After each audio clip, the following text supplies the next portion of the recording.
Get your bag and move to the back. You don't belong here. The words sliced through the cabin air like a blade, sharp and deliberate. Flight attendant Brenda Miller didn't whisper them.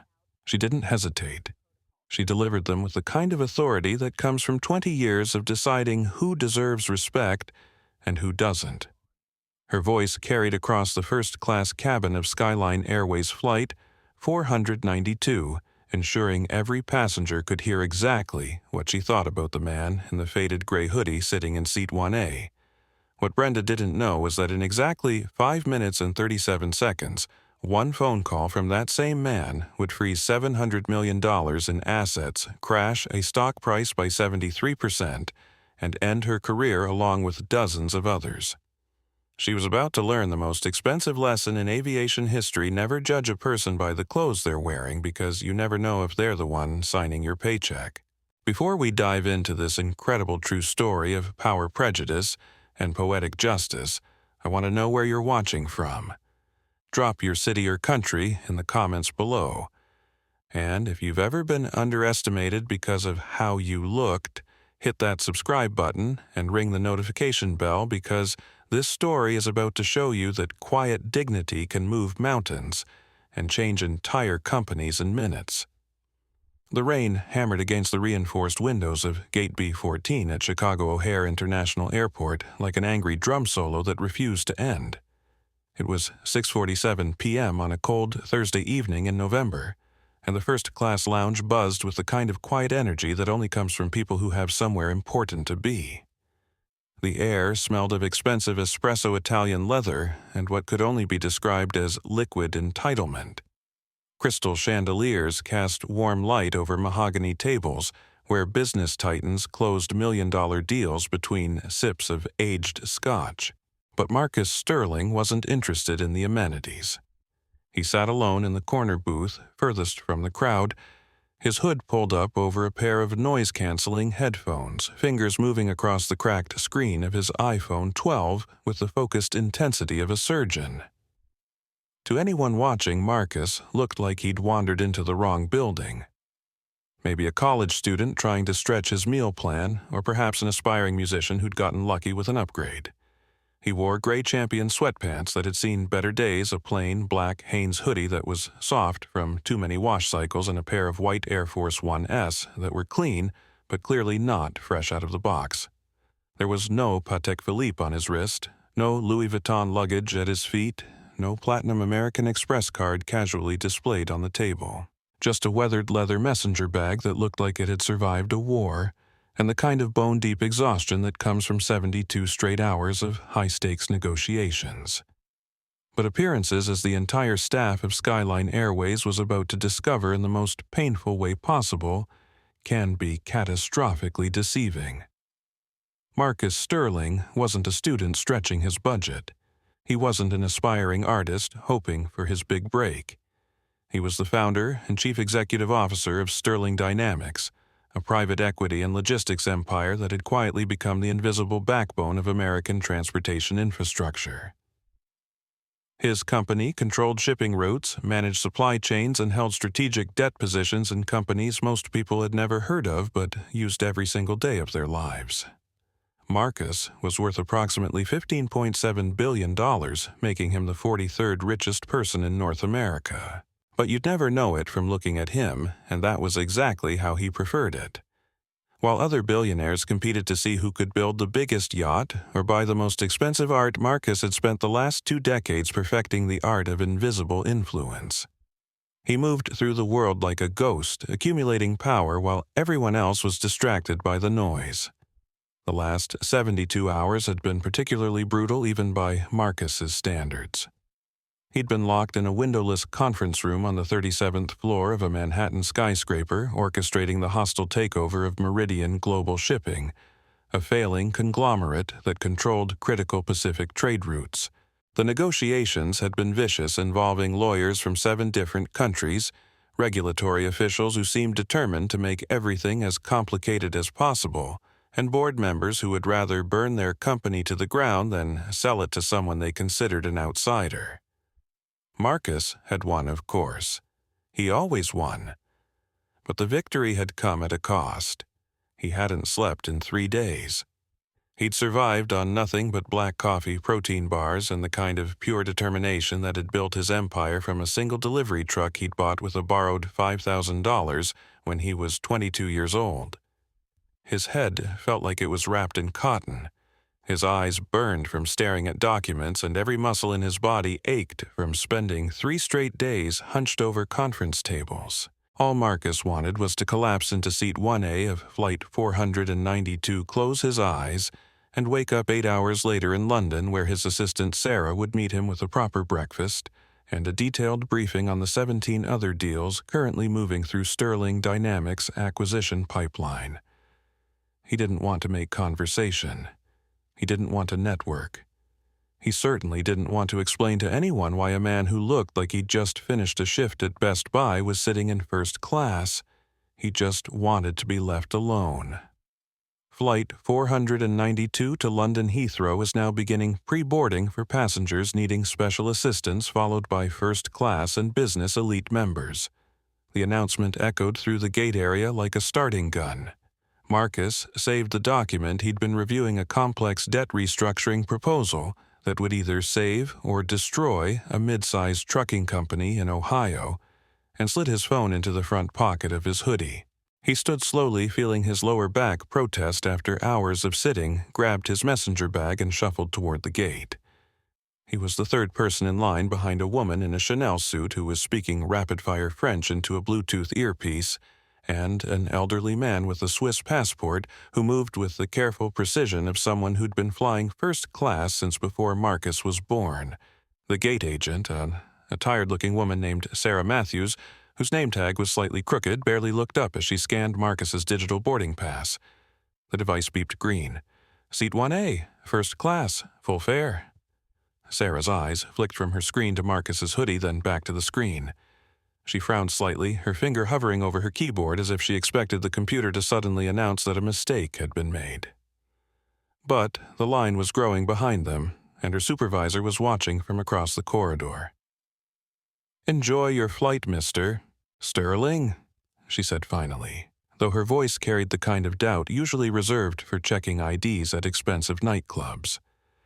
"Thank you," Marcus replied, his voice rough from exhaustion and too much coffee. He walked down the jet bridge, feeling the familiar rush of cool, recycled air that meant he was almost home free. The narrow tunnel stretched ahead of him like a portal to 8 hours of blessed unconsciousness. Flight 492 was a Boeing 777-300ER, one of Skyline Airways' flagship aircraft, configured with 28 first-class seats that could convert into fully flat beds. The cabin was a study in understated luxury, with soft cream leather seats, polished walnut trim, and ambient lighting that seemed designed to make even the most stressed executive feel like they were floating on a cloud. Marcus stepped aboard and turned left past the galley, where flight attendants were busy with pre-flight preparations. The first-class cabin was mostly empty, just a handful of passengers settling into their seats and stowing carry-on bags in the oversized overhead bins. He found seat 1A, tossed his messenger bag into the compartment above, and collapsed into the wide plush seat that would be his sanctuary for the next 8 hours. He didn't wait for the pre-flight champagne service. He didn't browse the leather-bound menu or adjust the personal entertainment system. He simply reclined the seat, slightly pulled his hood down over his eyes like a makeshift sleep mask, and let himself drift into the kind of light doze that comes just before real sleep arrives. 5 minutes later, everything changed. "Excuse me, you're in my seat." The words cut through Marcus's semi-consciousness like an alarm clock. He peeled one eye open and found himself looking up at a man who appeared to have been designed in a laboratory specifically to embody every negative stereotype about corporate America. Tall, broad-shouldered, and aggressively confident, the man wore a navy Italian suit that probably cost more than most people's cars. His hair was styled with the kind of precision that suggested a daily appointment with a high-end barber, and he held a crystal tumbler filled with what looked like top-shelf scotch that he must have acquired from the first-class lounge. This was Julian Thorne, though Marcus didn't know his name yet. What Marcus could see immediately was that Julian carried himself with the particular brand of arrogance that comes from never being told no by anyone who mattered. Behind Julian stood flight attendant Brenda Miller, a 20-year veteran of commercial aviation who wore her seniority like armor and her authority like a weapon. Marcus rubbed his face, trying to shake off the fog of exhaustion. "I'm sorry. What I said, you're in my seat," Julian repeated, speaking slowly and clearly as if addressing a particularly slow child. "1A, the bulkhead. I always sit in 1A when I fly to London. It's my usual arrangement with Skyline Airways." Marcus pulled out his phone and showed the screen displaying his boarding pass. "Check your ticket, friend. I booked this seat 3 weeks ago." Julian let out a short, incredulous laugh that had absolutely no humor in it. He turned to Brenda as if Marcus had just told him the earth was flat. "Brenda, would you please tell this gentleman to collect his belongings and head back to coach where he belongs? I have a board meeting in London tomorrow morning and I need the space to prepare." Brenda stepped forward, her heels clicking against the cabin floor with military precision. She looked at Marcus with the kind of expression usually reserved for examining something unpleasant stuck to the bottom of a shoe. Her eyes took in his hoodie, his sweatpants, his tired face, and made the kind of instant judgment that had probably served her well in 20 years of commercial aviation, but was about to destroy her career in spectacular fashion. "Sir Brenda," said her voice dripping with artificial sweetness, "may I see your boarding pass, please?" Marcus sighed and unlocked his phone again, holding up the screen. It clearly displayed passenger Sterling Marcus. Seat 1A, flight 492, departure 8:15 p.m. Brenda stared at it for several long seconds, her frown deepening with each passing moment. "This must be some kind of operation error," she said finally. "It's not an error," Marcus replied, his patience already starting to fray around the edges. "I purchased this ticket at full fare. Now, if you don't mind, I'm trying to get some rest before we take off." He started to put his headphones back on, but Julian stepped closer, invading Marcus's personal space with the confidence of someone who'd never faced real consequences for his actions. "Listen to me, pal," Julian said, leaning down so Marcus could smell the expensive scotch on his breath and see the gold caps on his back molars. "I don't know how you hacked the airline's app or whose credit card you used to buy this ticket, but we all know you don't belong in first class. People like me pay thousands of dollars for this experience specifically so we don't have to sit next to people like you." The first-class cabin had started to fill with other passengers, and several of them had stopped their pre-flight routines to watch the developing drama. A wealthy-looking couple in row 2 paused their conversation about their upcoming ski trip to Gstaad. A tech entrepreneur in seat 3A lowered his iPad and turned to get a better view. The atmosphere in the cabin shifted from luxurious calm to uncomfortable tension, like the moment before a thunderstorm breaks. Marcus looked up at Julian with an expression that gave absolutely nothing away. His voice when he spoke was quiet and controlled. "People like me."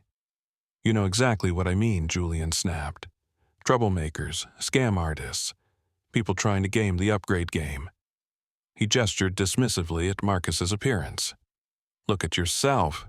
You look like you're headed to community college, not crossing the Atlantic in the first class." Sir Brenda interrupted, placing what she probably thought was a calming hand on Julian's arm while keeping her laser focus on Marcus. "Let's not make this more difficult than it needs to be. I can resolve this quickly and professionally." She turned back to Marcus, dropping the customer service facade entirely like a mask falling to the floor. "Sir, I'm going to need you to gather your belongings. We have a lovely seat available in economy plus with extra legroom. Mr. Thorne is a Diamond Medallion member with Skyline Airways, and purely based on seniority and loyalty status, he has priority seating privileges for premium locations. That's not how airplane tickets work," Marcus said, his voice hardening slightly. "I paid for seat 1A. I'm sitting in seat 1A. It's really that simple. Actually, it's not that simple," Brenda replied, crossing her arms. "We can do this the easy way or the hard way. The captain is currently busy with pre-flight checks, but I won't hesitate to call gate security to have you removed for non-compliance with crew instructions."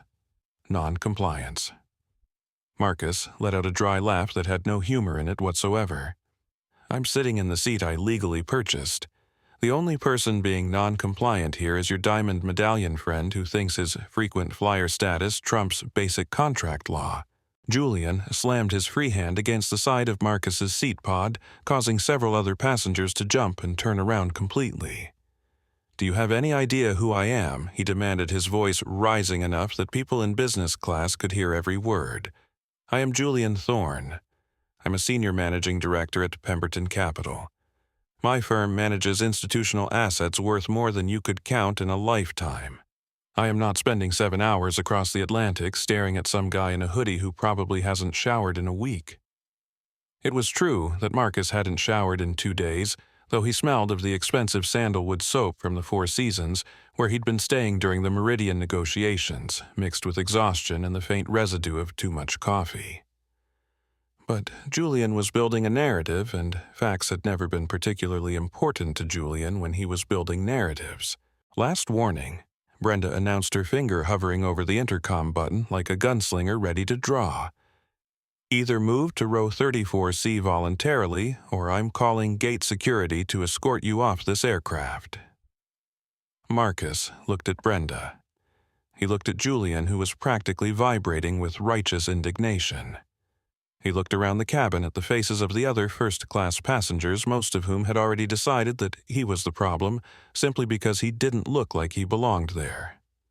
These were people who lived in a world where appearance equaled legitimacy, where expensive clothes meant worthiness, where the right watch or handbag served as a passport to respect. He realized that no matter what he said, no matter what documentation he provided, no matter how calm and reasonable he remained, they had already made their decision about who he was and what he deserved. They saw a young black man in casual clothes, and their minds had filled in the rest of the story with assumptions that were as old as they were ugly.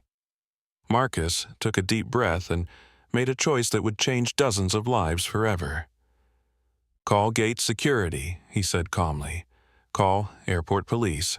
Call whoever you want. I'm not moving from the seat I paid for. Brenda's eyes narrowed into slits.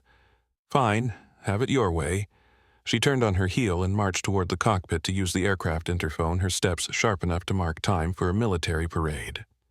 Julian remained standing over Marcus's seat, swaying slightly from the scotch, and what was clearly a lifetime of never being challenged by anyone who couldn't fire him. You're making a huge mistake, he said, pointing a manicured finger at Marcus's face. I know people at this airline, important people. When this is over, you'll be lucky if they don't ban you from flying altogether. I'm terrified, Marcus replied dryly, putting his headphones back on.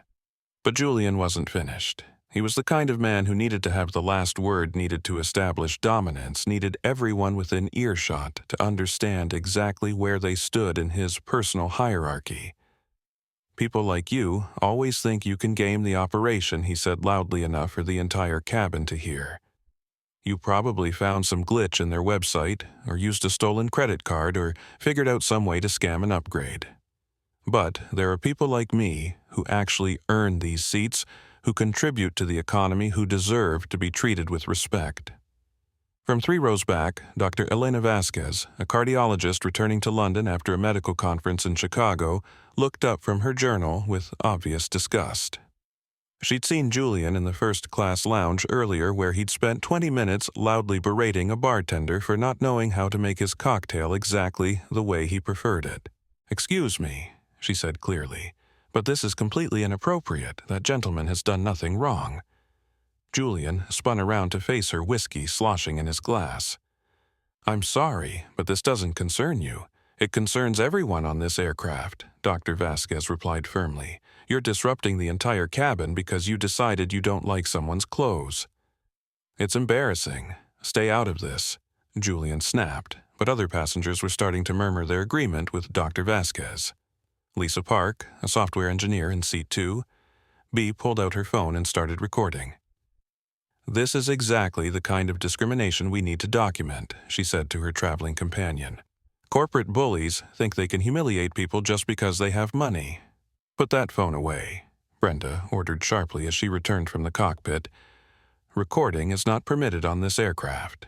Actually, recording is completely legal as long as I'm not interfering with crew operations," Lisa replied. "And discrimination is illegal regardless of altitude." Brenda ignored her and turned back to Marcus. "Gate security is on their way. Last chance to avoid a scene that's going to be very unpleasant for you." Marcus looked up at her with the kind of calm that comes from having survived much worse than angry flight attendants and entitled hedge fund managers. "The only scene happening here is the one you're creating. I bought a ticket. I'm sitting in my seat. Everything else is your choice." 2 minutes later, Gary Swanson, the gate manager, boarded the aircraft along with Officer Rick Martinez from Chicago Police Aviation Unit. Gary was a 28-year veteran of airport operations who'd seen every possible variation of passenger drama, but he looked distinctly uncomfortable as he approached Seat 1A. "Good evening," Sir Gary said to Marcus. "I understand there's some confusion about seating arrangements." "No confusion at all," Marcus replied politely. "I'm sitting in the seat I purchased." He showed Gary his phone with the boarding pass clearly displayed. Gary examined it carefully, then looked at Julian's boarding pass, which showed Seat 2A. "Mr. Thorne, your assigned seat is 2A, not 1A. Julian's face flushed red. "That's not the point. I always sit in 1A. It's my usual arrangement. This person clearly doesn't belong in first class at all." Officer Martinez, who'd been listening to the exchange with growing discomfort, stepped forward. "Sir, what exactly are you alleging?" "That this gentleman stole a seat, that he forged a boarding pass. I'm saying that someone dressed like that doesn't have the money to fly first class legitimately," Julian replied, apparently oblivious to how his words sounded to everyone else in the cabin. A heavy silence fell over the first class section. Officer Martinez looked around the cabin, taking in the faces of passengers who were clearly disgusted by what they were witnessing. Dr. Vasquez was shaking her head in disbelief. Lisa Park was still recording. Even the wealthy couple in row 2 looked mortified. Mr. Thorne, Officer Martinez, said carefully, "I can't remove a passenger from an aircraft because you don't like their clothes. This gentleman has a valid ticket for this seat. Unless you're alleging an actual crime, there's nothing for law enforcement to address here." But Brenda wasn't finished. She'd built her entire identity around being the authority figure in the aircraft cabin, and backing down now would undermine everything she believed about her role and status. "Officer, I'm the senior flight attendant on this aircraft. I have the authority to remove disruptive passengers, and I'm exercising that authority." "What exactly has he done that's disruptive?" Dr. Vasquez called out. "He's been sitting quietly this entire time. The only disruption is coming from the people trying to remove him. He's refused to follow crew instructions," Brenda replied. "What instructions?" Lisa Park asked her phone, still recording. "To give up the seat he paid for. That's not a crew instruction, that's discrimination." Marcus had remained quiet throughout this exchange, watching the drama unfold around him like a man observing a storm from inside a house. But now he spoke up, his voice calm and clear enough for everyone in the cabin to hear. "Officer Martinez," he said, "I'd like to file a formal complaint for harassment and discrimination. I've been threatened, intimidated, and publicly humiliated by airline staff, and this passenger for no reason other than their prejudicial assumptions about who I am and what I can afford." Julian laughed loudly. "Oh, this is rich. Now you're playing the victim card." "I'm not playing anything," Marcus replied. "I'm a paying customer being mistreated by your airline's employees and tolerated by your gate management. If this is how Skyline Airways treats its customers, then Skyline Airways has a very serious problem." Gary Swanson looked around the cabin, clearly recognizing that this situation had spiraled completely out of control. Half the first-class passengers were recording on their phones. Dr. Vasquez was threatening to file her own complaint, and Julian was becoming more belligerent with each passing minute. "Mr. Thorne," Gary said finally, "I need you to take your assigned seat in 2A so we can proceed with departure." "Absolutely not," Julian replied. "I'm not sitting next to him. Either he moves or I want a full refund and compensation." "Sir, 2A is a perfectly good seat," Gary replied. It's not about the seat Julian snapped, it's about the principle. People like him need to understand that there are standards, that there are consequences for trying to rise above their station. The words hung in the air like a toxic cloud. Even Julian seemed to realize he'd gone too far, but it was too late to take them back. Dr. Vasquez stood up in her seat. Did everyone else hear that she asked loudly? He just said people need to know their station. In 2023, on an American airline. Lisa Park's phone captured every word. "This is going straight to social media," she announced. "People need to see exactly what kind of attitudes still exist."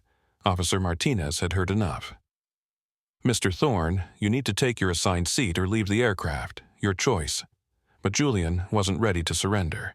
He was the kind of man who doubled down when challenged, who escalated when cornered, who would rather burn everything down than admit he was wrong.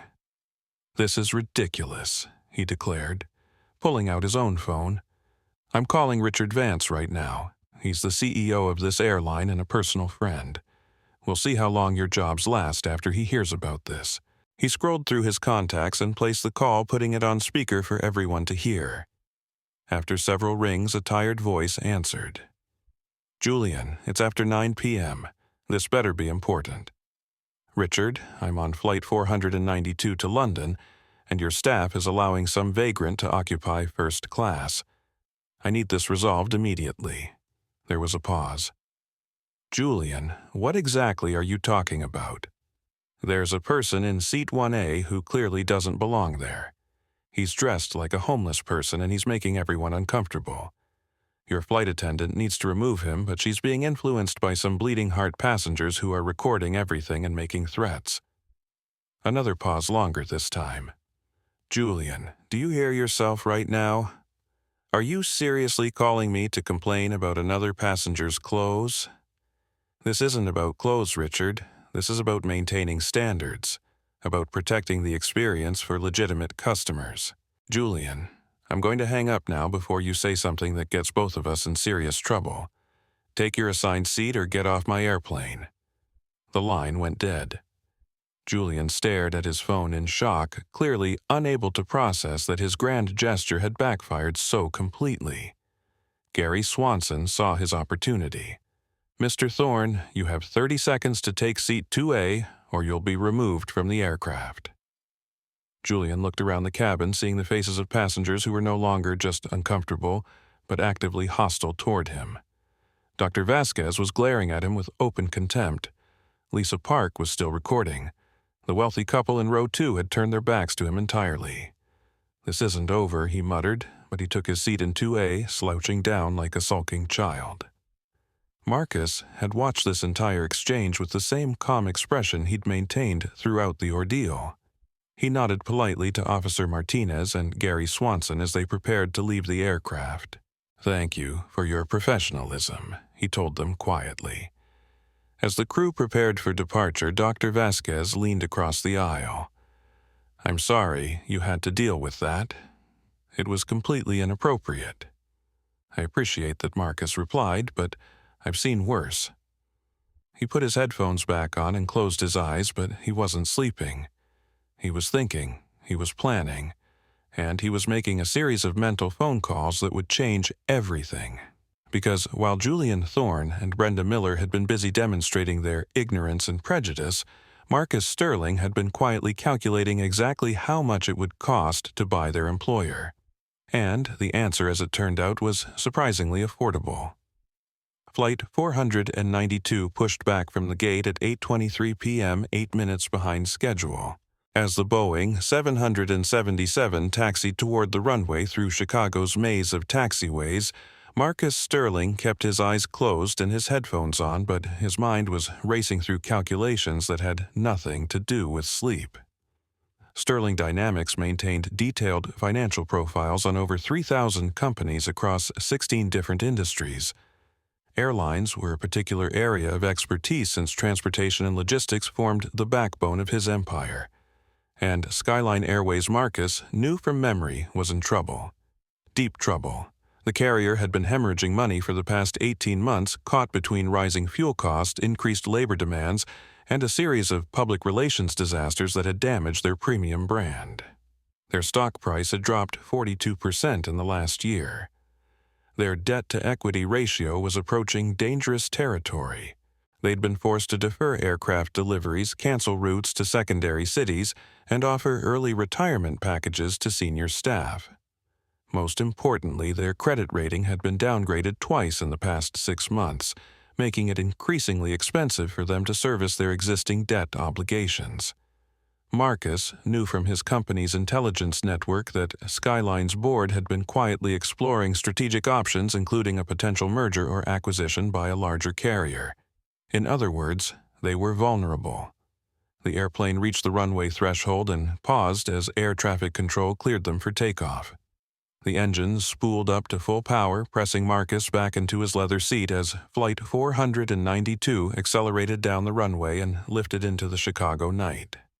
Normally, takeoff was Marcus's favorite part of flying, the moment when the earth fell away and all the problems on the ground became temporarily irrelevant. Tonight was different. Tonight, Marcus was planning something that would either be brilliant or completely insane. He waited until the aircraft reached cruising altitude and the seatbelt sign chimed off before pulling out his phone. The Boeing 777 was equipped with high-speed satellite internet, which meant Marcus could access his company's secure servers from 37,000 feet above the Atlantic Ocean. His first call was to Sarah Chen, his chief of staff, who answered on the second ring despite it being nearly 10 p.m. Eastern Time.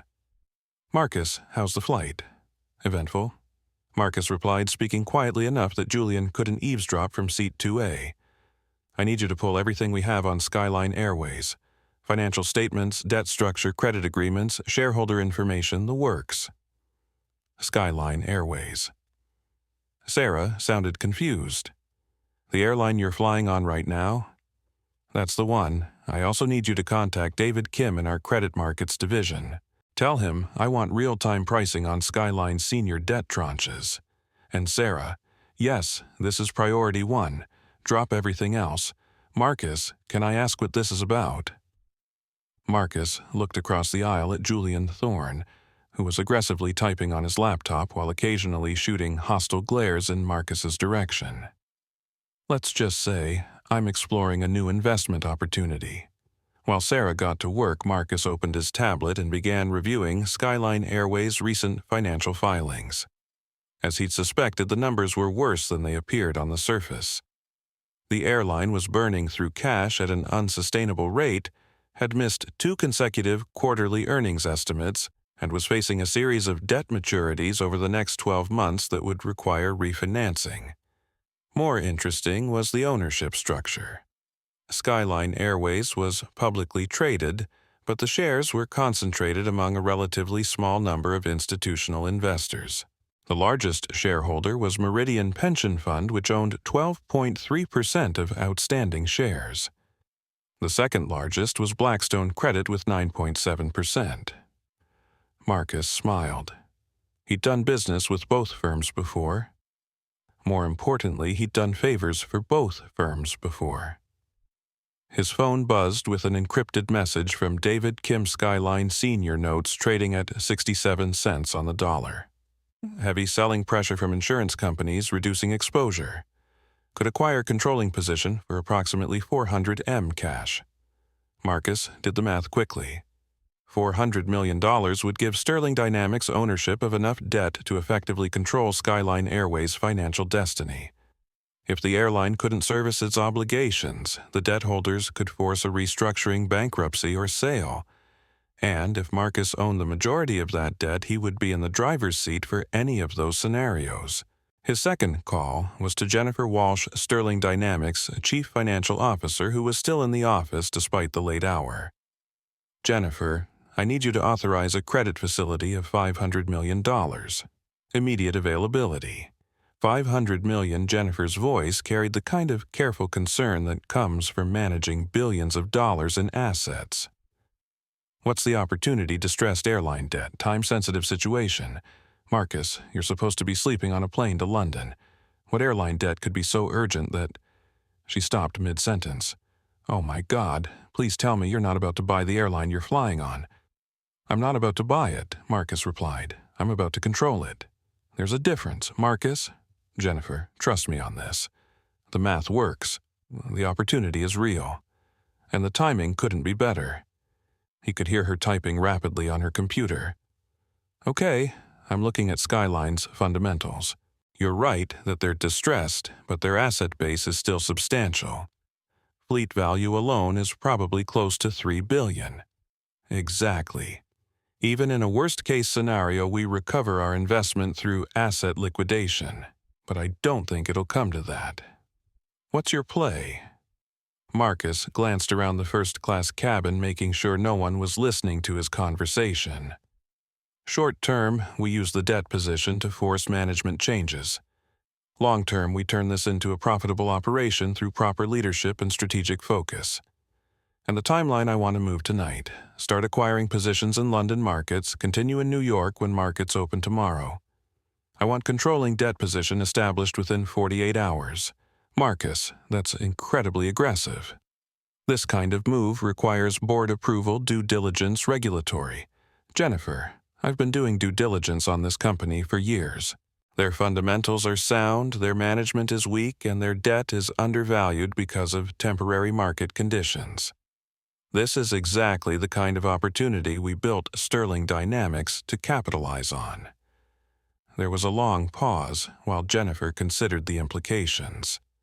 If we move this fast and this aggressively, it's going to attract attention. Regulatory scrutiny, media coverage, competitor response. Good. Let them pay attention. Maybe they'll learn something. Marcus ended the call and immediately contacted his London office, where it was already 3:30 a.m., but his European trading desk operated around the clock. Within minutes, Sterling Dynamics traders were purchasing Skyline Airways debt from institutional sellers who were happy to liquidate their positions to a buyer willing to pay fair market value. By the time Flight 492 was halfway across the Atlantic, Marcus had acquired 47% of Skyline's outstanding senior debt and was negotiating for additional tranches with 3 different pension funds. Meanwhile, Julian Thorne had no idea that the man he'd tried to humiliate was in the process of becoming his airline's largest creditor. Julian was busy with his own phone calls, though his were considerably less productive than Marcus's. He'd spent the first hour of the flight leaving increasingly angry voicemails for various contacts at Skyline Airways demanding that someone important call him back to discuss the unacceptable treatment he'd received. He'd also been posting on social media, sharing his version of events with his 3,000 Twitter followers. His tweets painted him as the victim of reverse discrimination and political correctness run amok. He'd included no photos or videos, just his own narrative about how standards are declining in premium travel.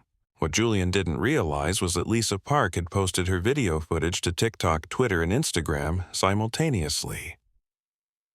Her video, which clearly showed Julian's increasingly erratic behavior and discriminatory comments, had already been viewed over 200,000 times and was trending with hashtags like airline discrimination and entitled delight. Dr. Elena Vasquez had also been busy on social media, but in a more constructive way. As a prominent physician with significant professional credibility, her tweets carrying the same hashtags but providing medical context about implicit bias and its psychological effects were being widely shared by healthcare professionals and social justice advocates. The story was going viral, but not in the way Julian had intended. Brenda Miller, the flight attendant, was also discovering that actions have consequences. A passenger in business class had recognized her from a previous flight where she'd been similarly hostile to a family with young children and had posted about the pattern of behavior they'd observed. That post was also gaining traction with current and former airline employees sharing their own stories about problematic crew members and discriminatory incidents they'd witnessed. None of this registered with Marcus, who was focused entirely on the financial maneuvering required to acquire control of a major airline in less than 8 hours. What he'd told Jennifer was true. He'd been studying Skyline Airways for years as part of Sterling Dynamics' comprehensive analysis of the transportation sector. But he'd never seriously considered acquiring them until Julian Thorne and Brenda Miller had demonstrated exactly what was wrong with the company's culture.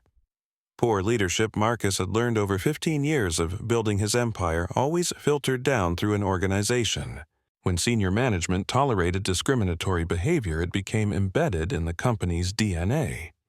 When executives prioritized the wrong metrics, like keeping entitled customers happy regardless of their behavior, it corrupted decision-making at every level. Skyline Airways had a beautiful fleet of aircraft, valuable route authorities, and thousands of dedicated employees. But it also had a management team that had allowed people like Brenda Miller to represent their brand, and Julian Thorne to believe he owned Seat 1A simply because he'd demanded it loudly enough. Marcus was about to fix that problem. His phone buzzed with another encrypted message from his London team Meridian Pension Fund ready to sell full position. Price, $310M for 12.3% equity stake plus $180M in convertible debt. Deal can close within 24 hours if terms acceptable. Marcus smiled. Meridian Pension Fund was facing regulatory pressure to reduce their exposure to volatile industries, and Skyline Airways definitely qualified as volatile. They'd been looking for an exit strategy for months, and Marcus was offering them exactly what they needed: a clean sale at fair value with no regulatory complications. He typed his response quickly: terms acceptable. Authorization code Sterling 7 Alpha. Execute immediately.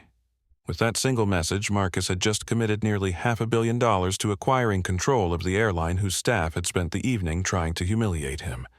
The irony wasn't lost on him, but Marcus wasn't finished. He'd learned long ago that winning wasn't just about making the right moves. It was about making those moves at the right time with maximum impact. And the timing for this particular lesson couldn't be more perfect. Julian Thorne was about to discover that actions have consequences. Brenda Miller was about to learn that customer service means treating all customers with respect. And Richard Vance, Skyline Airways CEO, was about to find out what happened when his airline's culture permitted discrimination against the wrong person. Marcus looked at his watch, 2:47 a.m. London time. In approximately 4 hours, Flight 492 would touch down at Heathrow Airport. By then, he would own controlling interest in the airline and would be in a position to implement changes immediately. He made one final call this time to James Morrison, Sterling Dynamics, head of corporate security and a former FBI investigator. James I need complete background checks on 2 individuals: Brenda Miller, senior flight attendant for Skyline Airways employee number unknown, but working Flight 492 tonight, and Julian Thorne, managing director at Pemberton Capital. What kind of background checks? Everything. Financial history, employment records, legal issues, social media presence, any complaints or disciplinary actions. I want to know if tonight's behavior is part of a pattern. Timeline, 6 hours. Marcus, that's James. I'm about to spend $500 million partly based on the behavior I witnessed from these 2 individuals tonight. I want to make sure I understand exactly who they are and what they represent. Understood. You'll have full reports before you land. Marcus hung up and finally allowed himself to recline his seat. He closed his eyes, but his mind continued working through the implications of what he'd just set in motion.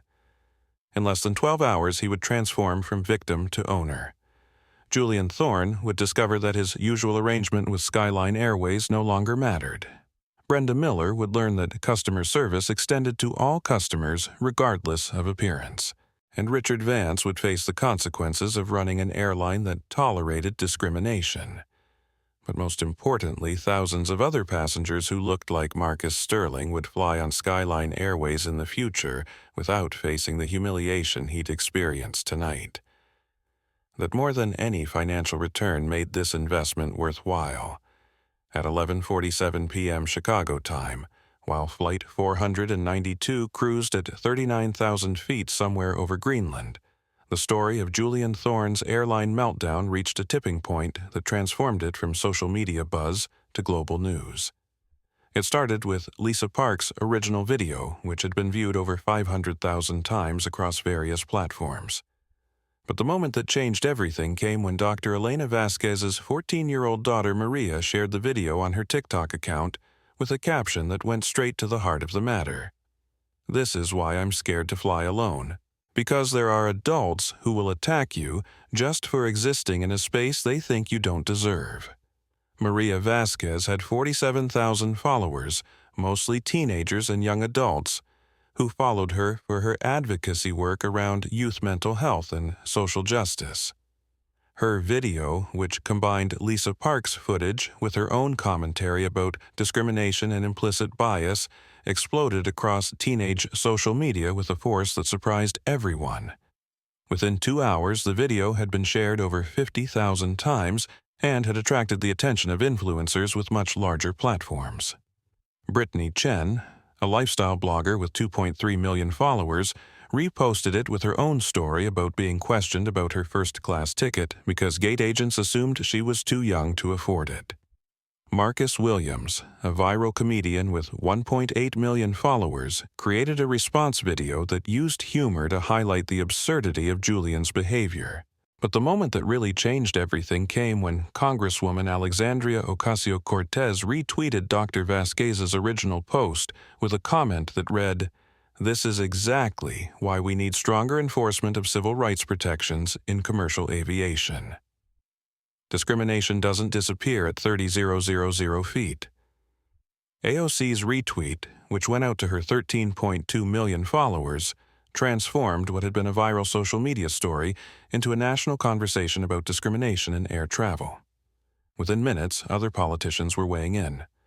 Senator Elizabeth Warren called for Department of Transportation investigations into airline discrimination policies. Representative Ilhan Omar shared her own experiences with discriminatory treatment while traveling.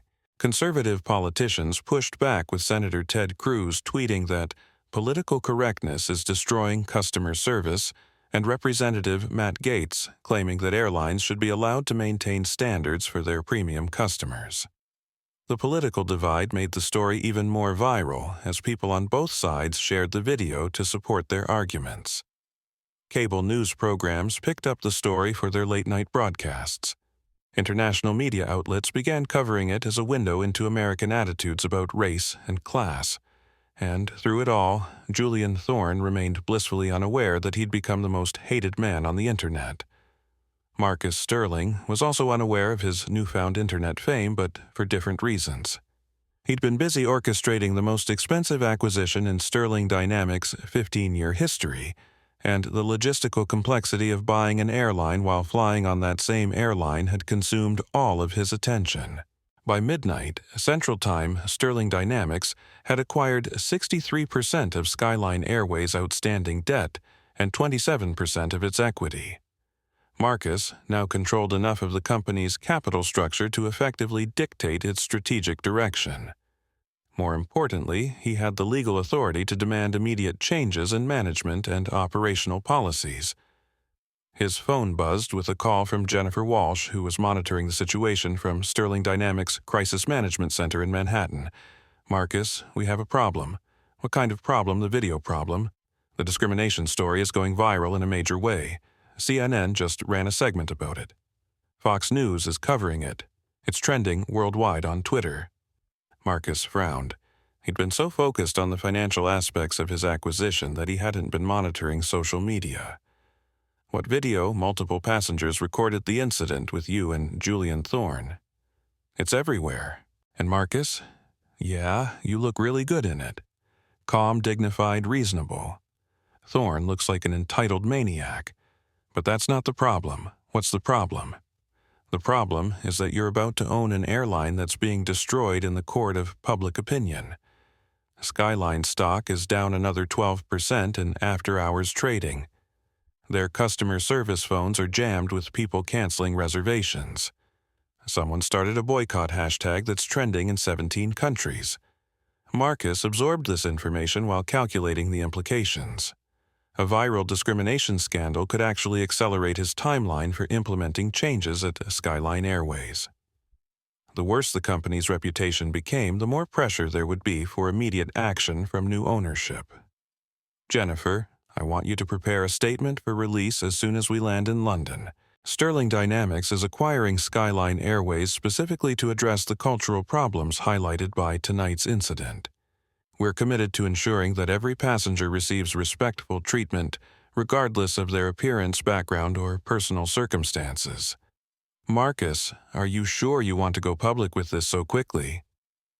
Usually, we keep acquisitions quiet until they're completely finalized. This isn't a usual situation. Besides, the acquisition is moving faster than normal because of the viral story. Institutional investors are panicking and selling at discount prices.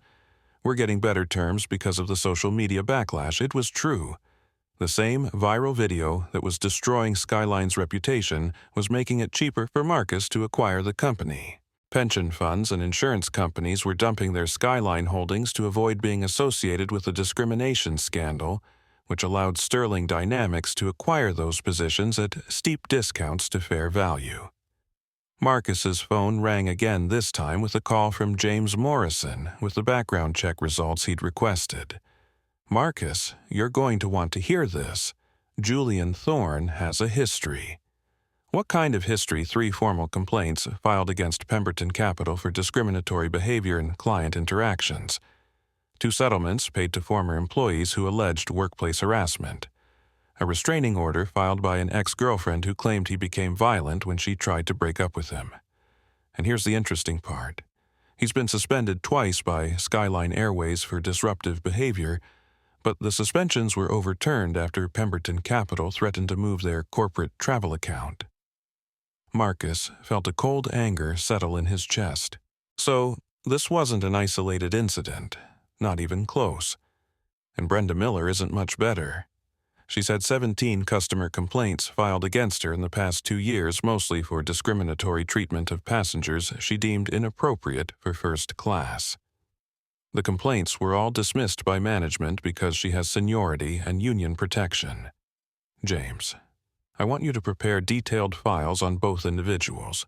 Include everything: complaints, settlements, social media posts, financial information, anything that demonstrates a pattern of behavior. Already working on it. But Marcus, there's something else you should know.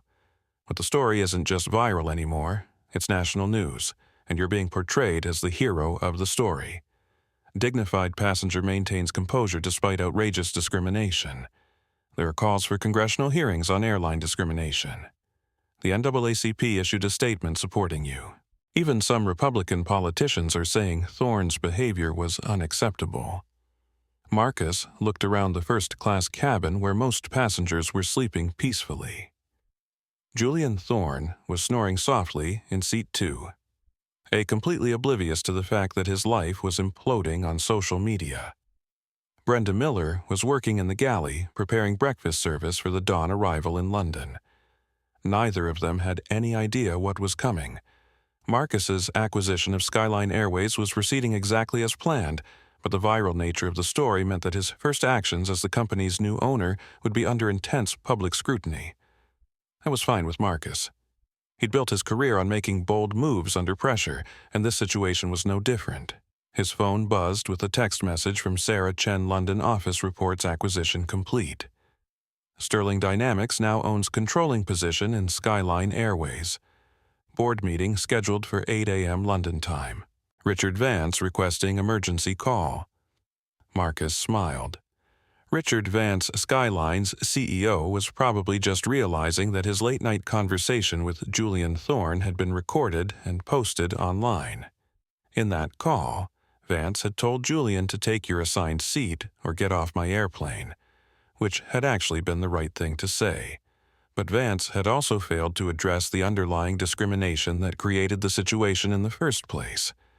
That failure was about to cost him his job. Marcus composed a response to Sarah: no emergency call with Vance. He can wait until the board meeting like everyone else. But I want legal counsel present and a complete recording of all proceedings. The cabin lights dimmed as the flight crew prepared for the final approach to London. Outside the windows, the first hints of dawn were appearing on the horizon, painting the Atlantic Ocean in shades of gold and pink. In less than 2 hours, Flight 492 would touch down at Heathrow Airport, and Marcus Sterling would walk off the plane as the owner of the airline that had tried to humiliate him. But first he had one more call to make. David Kim, it's Marcus. Status update on the acquisition, complete success. We now control 71% of Skyline's debt and 33% of equity.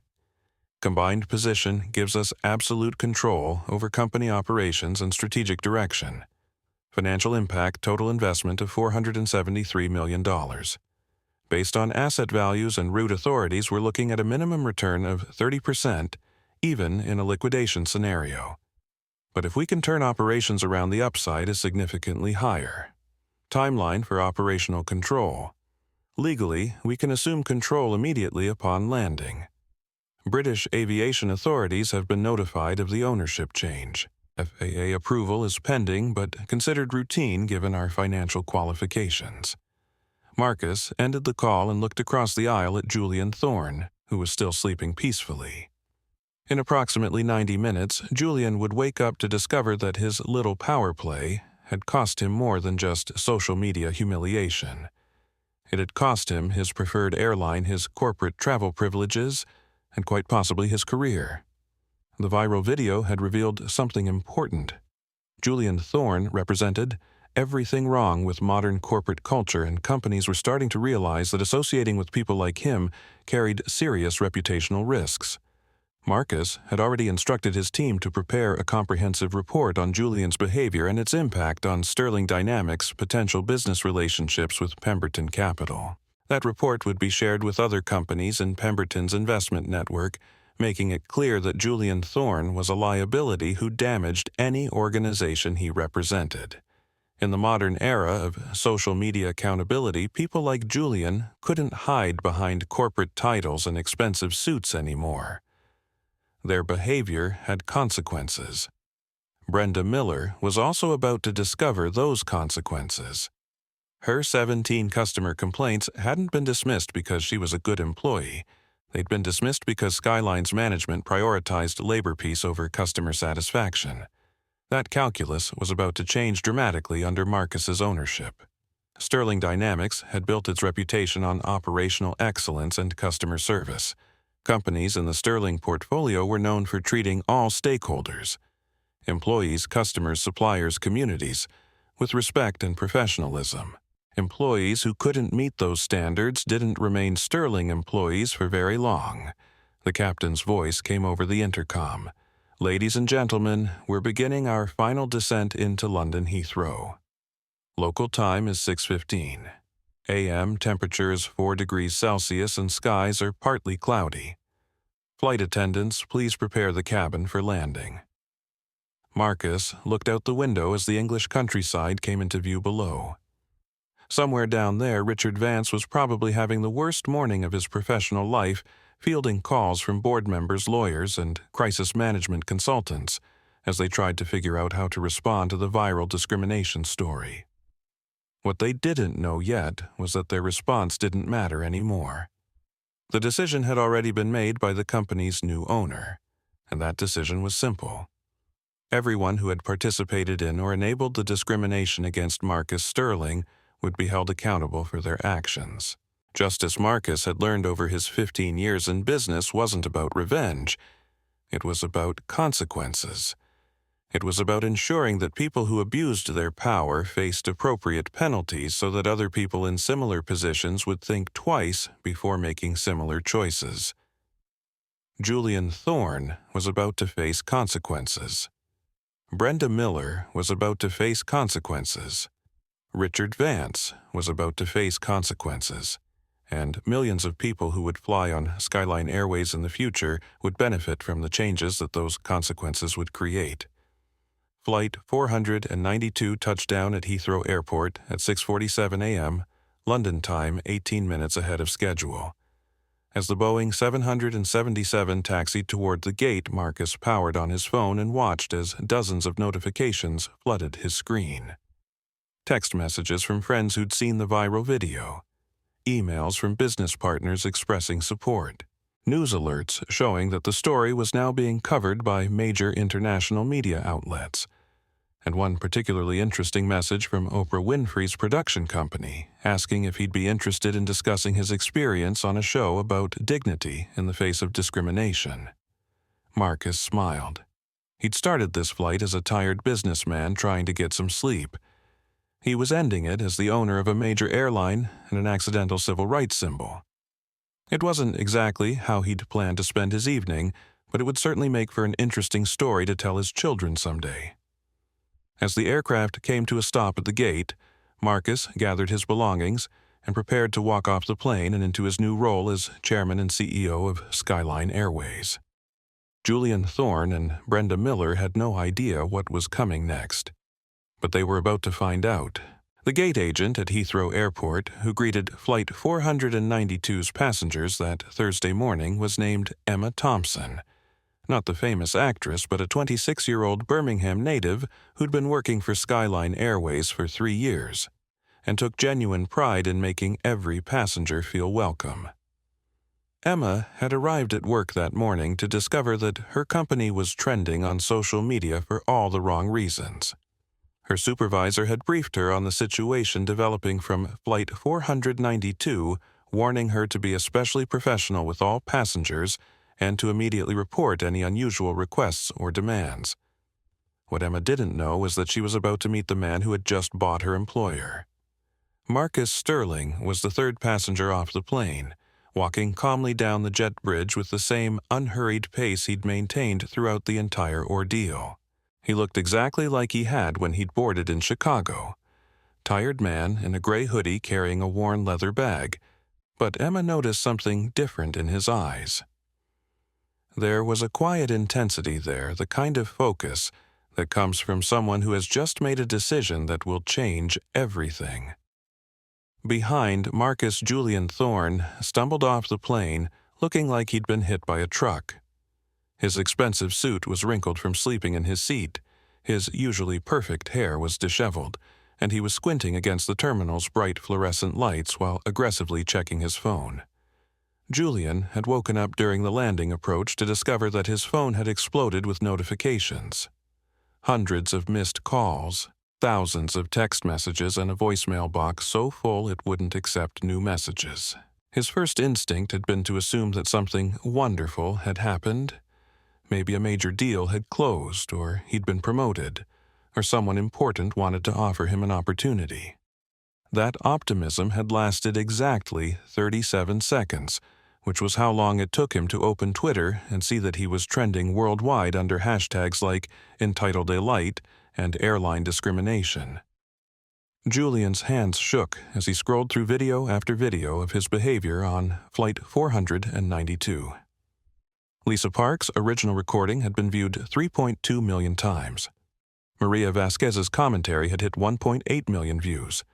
Someone had even created a remix of his People Like You comment that was being shared as a TikTok meme. The worst part was the responses from people who recognized him. Former colleagues at Pemberton Capital were distancing themselves publicly. Clients were posting about their negative experiences with Julian. His ex-girlfriend had shared her own story about his aggressive behavior, complete with screenshots of threatening text messages he'd sent after their breakup.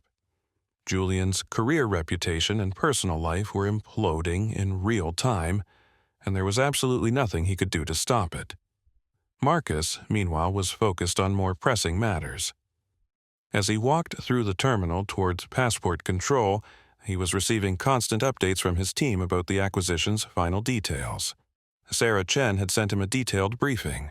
Skyline Airways board meeting moved to 7 a.m. to address the crisis. Richard Vance is calling it an emergency session to discuss reputational damage control. Legal team confirms we have full authority to attend as majority stakeholder and can call for immediate management changes.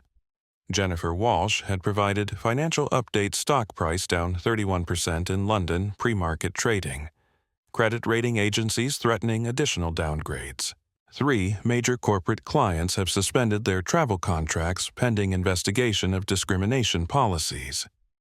James Morrison had delivered intelligence about internal company responses.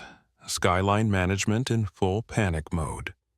HR department received over 400 employee complaints overnight about discriminatory policies and hostile work environment. Union representatives demanding emergency meetings about Brenda Miller and other problematic staff members. Marcus smiled as he approached the passport control queue. Everything was proceeding exactly as he'd hoped. The viral nature of the discrimination story was creating massive pressure for immediate change at Skyline Airways, which gave him the perfect justification for the rapid management overhaul he was planning. But first he had one phone call to make. Marcus dialed Richard Vance's direct number while waiting in line to clear customs. The call was answered on the first ring by a voice that sounded like it belonged to someone who hadn't slept in 12 hours. "Sterling, how did you get this number?" "Richard, this is Marcus Sterling. I think we need to talk. Look, if this is about what happened on Flight 492, I want you to know that we're taking the situation very seriously. We've launched a full investigation and appropriate disciplinary action will be taken if any policies were violated." Marcus chuckled softly. "Richard, I'm not calling to complain about customer service. Then what? Why are you calling me at 7 in the morning? I'm calling to inform you of a change in ownership. As of 43 minutes ago, Sterling Dynamics became the majority controlling stakeholder of Skyline Airways through emergency debt acquisition."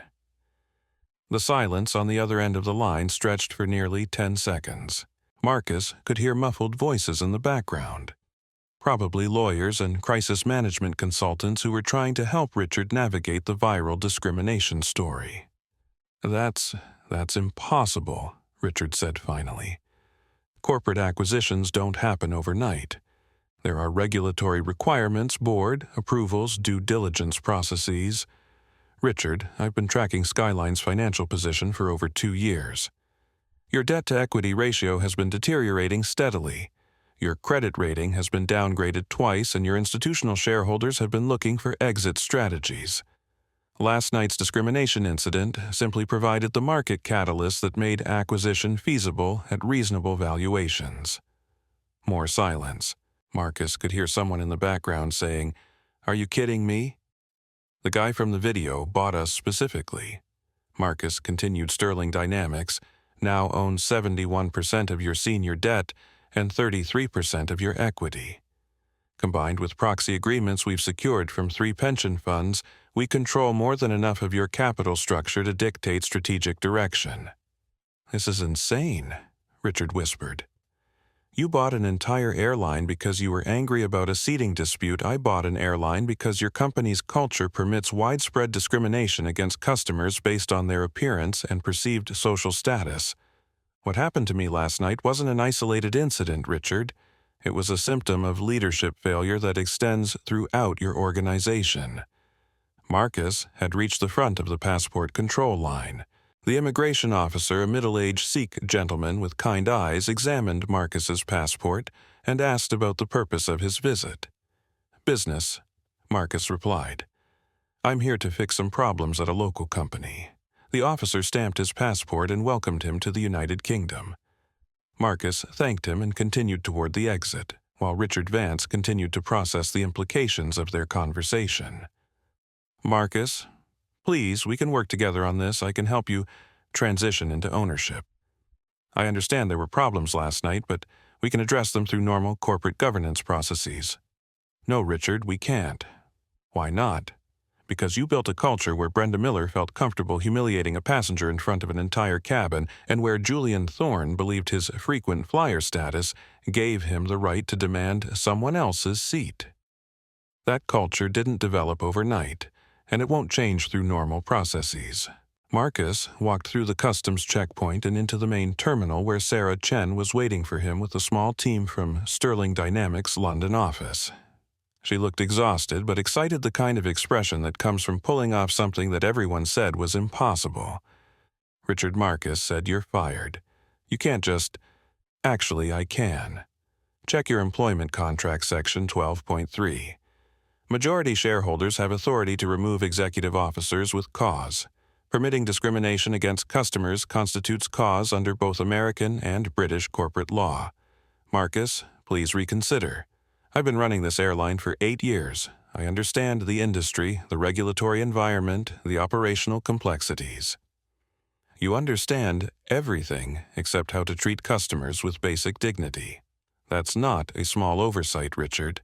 It's a fundamental leadership failure that makes you unsuitable for continued employment with any sterling company. Marcus ended the call and handed his phone to Sarah. Any word from the board meeting? They moved it to 8 a.m. when they found out you were actually coming. Marcus, there are reporters outside the building. This story has gotten huge overnight. How huge, BBC is calling it the most expensive discrimination lawsuit in aviation history, even though you haven't sued them. CNN has a crew flying in from Atlanta. Good Morning America wants a live interview. The Financial Times is running a front-page story about hostile takeovers motivated by social justice concerns. Marcus looked around the terminal and noticed that several people were staring at him with obvious recognition. A group of teenagers were taking selfies from a distance, probably hoping to get him in the background. An elderly couple approached him directly. "Excuse me," the woman said in a Yorkshire accent, "but are you the gentleman from the airplane video?" "I am," Marcus replied. "We just wanted to say how proud we are of the way you handled yourself. Our grandson is biracial, and he's always worried about traveling alone because of situations like that. It's good to see someone standing up for dignity." Her husband nodded. "Bought that airline. Did you good for you. Maybe now they'll learn some manners." They shook hands with Marcus and continued toward their gate, but other passengers had overheard the conversation. Within minutes, Marcus was surrounded by people wanting to express support, take photos, or simply thank him for demonstrating grace under pressure. Sarah guided him toward a waiting car while fielding requests from journalists who'd somehow discovered their location. "Marcus, we need to get you to the Skyline building. The media attention is only going to get more intense." As their car pulled away from Heathrow Airport, Marcus's phone rang with another call. This one was from Julian Thorne. "Sterling, we need to talk." Marcus put the call on speaker so Sarah could hear. "What can I do for you, Julian?" "Look, I think there might have been some misunderstandings last night. I was tired. I'd had a few drinks, and I may have been more aggressive than necessary. But you have to understand my position. I fly first class dozens of times a year. I spend hundreds of thousands of dollars with that airline, and I have certain expectations about the experience. I understand your position perfectly, Julian. You believed your money gave you the right to humiliate other passengers. That's not... I wasn't trying to humiliate anyone. I was just trying to ensure that standards were maintained." Marcus looked out the window at London's morning traffic.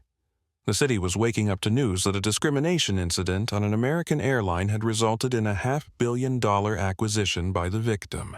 It was the kind of story that reinforced people's faith in poetic justice while raising serious questions about corporate culture in the aviation industry.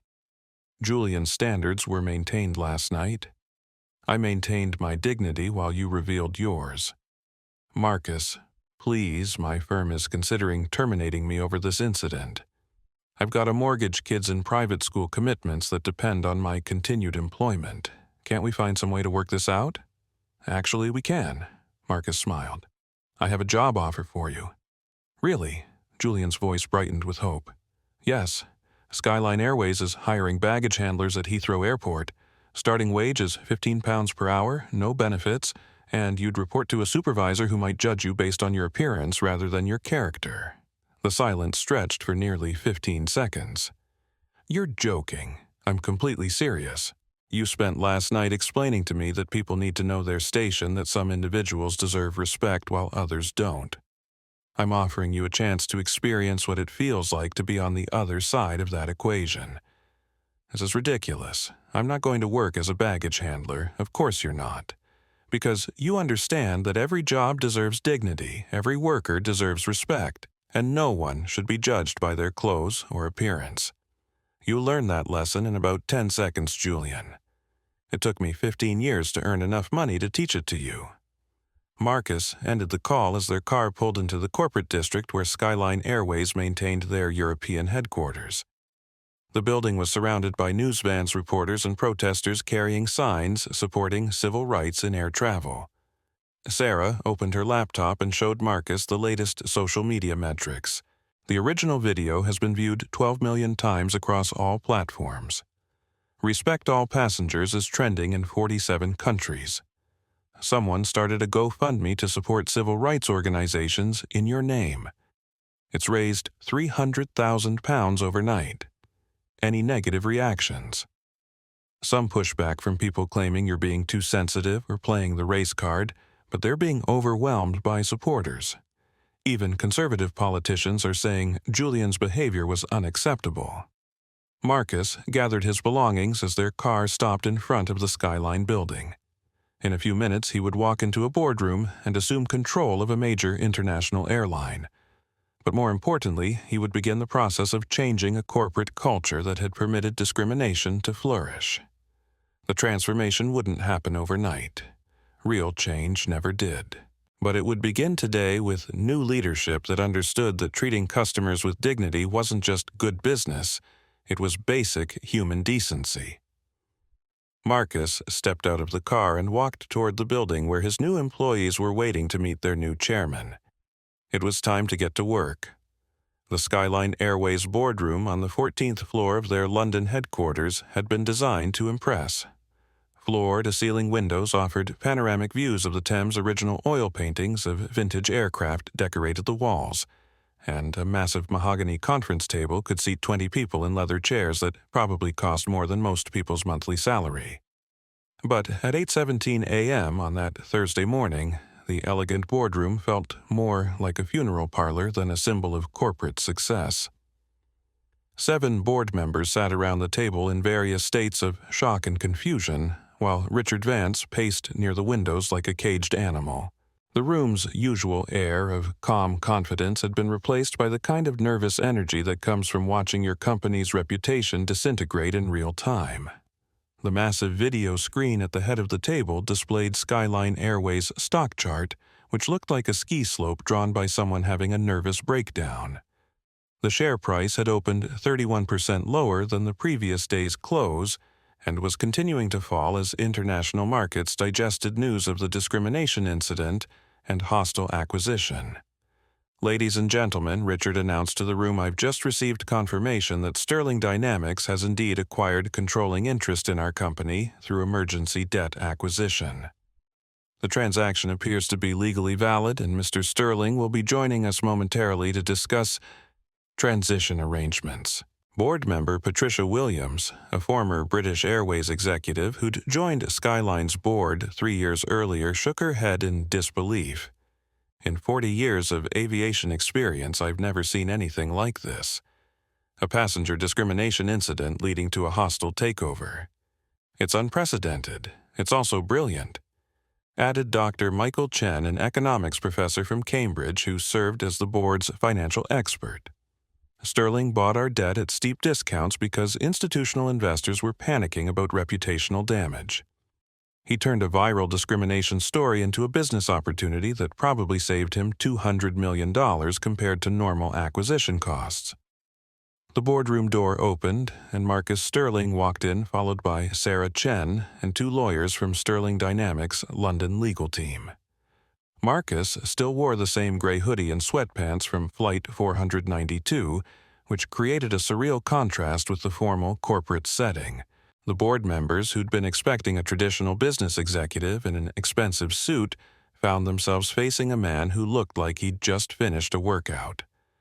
But anyone who looked closely could see the quiet intensity in Marcus's eyes, the kind of focus that comes from someone who'd just executed a $500 million acquisition in less than 12 hours. "Good morning," Marcus said calmly, taking a seat at the head of the table without waiting for an invitation. "I'm Marcus Sterling, and as of approximately 90 minutes ago, I'm the majority owner of this company." Richard Vance cleared his throat nervously. "Marcus, I want to begin by apologizing for the incident on Flight 492. What happened was unacceptable, and we're committed to ensuring it never happens again." Richard Marcus replied, "You're no longer employed by this company, so your apologies aren't relevant. Security will escort you out of the building once we finish here." The boardroom fell silent except for the sound of Patricia Williams dropping her coffee cup. Richard's face turned pale as he processed what Marcus had just said. You can't just fire me without cause. I have cause. Multiple causes, actually. Marcus nodded to Sarah, who opened her laptop and connected it to the room's presentation apparatus. James Morrison, our head of corporate security, spent the last 8 hours investigating Skyline Airways' customer service record. What he found was enlightening. The screen filled with data that made every board member sit up straighter. Customer complaints by category, employee disciplinary records, social media mentions, financial correlation between discriminatory incidents and revenue losses. In the past 18 months, Marcus continued Skyline Airways has received 437 formal complaints alleging discriminatory treatment by your staff. These complaints were deliberately dismissed or minimized by management. 17 of those complaints specifically involved Brenda Miller, the flight attendant who harassed me last night. Patricia Williams studied the data with obvious concern. I wasn't aware the numbers were so high. That's because Richard's management team classified discrimination complaints as customer service issues to avoid regulatory scrutiny. They buried the pattern by spreading complaints across different departments and avoiding the kind of centralized tracking that would reveal broad problems. Dr. Chen leaned forward. What kind of financial impact are we talking about? Direct revenue loss from customers who switched airlines after discriminatory incidents, approximately £12 million annually.